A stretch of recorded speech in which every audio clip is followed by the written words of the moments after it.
حضرت خالد بن ولید رضی اللہ تعالی عنہ کے انتقال کی خبر جب مدینہ منورہ پہنچی تو ہر گھر میں کہرام مچ گیا۔ جب حضرت خالد بن ولید رضی اللہ تعالی عنہ کو قبر میں اتارا جا رہا تھا تو لوگوں نے یہ دیکھا کہ آپ کا گھوڑا اشجر، جس پر بیٹھ کے آپ نے تمام جنگیں لڑیں، وہ بھی آنسو بہا رہا تھا۔ حضرت خالد بن ولید رضی اللہ تعالی عنہ کے ترکے میں صرف ہتھیار، تلواریں، خنجر اور نیزے تھے۔ ان ہتھیاروں کے علاوہ ایک غلام تھا جو ہمیشہ آپ کے ساتھ رہتا تھا۔ اللہ کی یہ تلوار جس نے دو عظیم سلطنتوں روم اور ایران کے چراغ بجھائے، وفات کے وقت ان کے پاس کچھ بھی نہ تھا۔ آپ رضی اللہ تعالی عنہ نے جو کچھ بھی کمایا وہ اللہ کی راہ میں خرچ کر دیا۔ ساری زندگی میدان جنگ میں گزار دی۔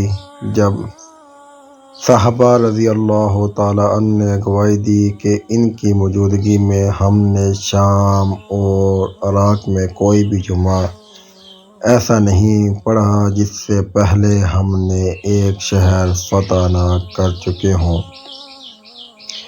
یعنی ہر دو جمعوں کے درمیانی دنوں میں ایک شہر ضرور فتح ہوتا تھا۔ بڑے بڑے جلیل القدر صحابہ رضی اللہ تعالی عنہ نے حضور اکرم صلی اللہ علیہ وسلم سے حضرت خالد کی روحانی تعلق کی گواہی دی۔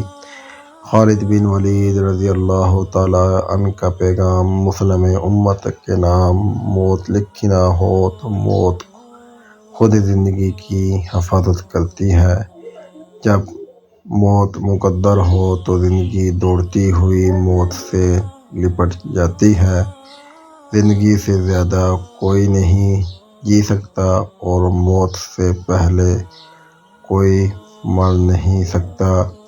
دنیا کے بزدل کو میرا یہ پیغام پہنچا دو کہ اگر میدان جہاد میں موت لکھی ہوتی تو اس خالد بن ولید رضی اللہ تعالی عنہ کو موت بستر پر نہ آتی۔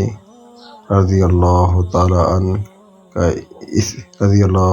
عنہ اس پیغام کو اس دور میں ہر مسلمان کو ضرور پڑھنا چاہیے اور حضرت خالد بن ولید رضی اللہ تعالی عنہ کے قول کو وقتاً فوقتاً دہراتے رہنا چاہیے۔ شکریہ۔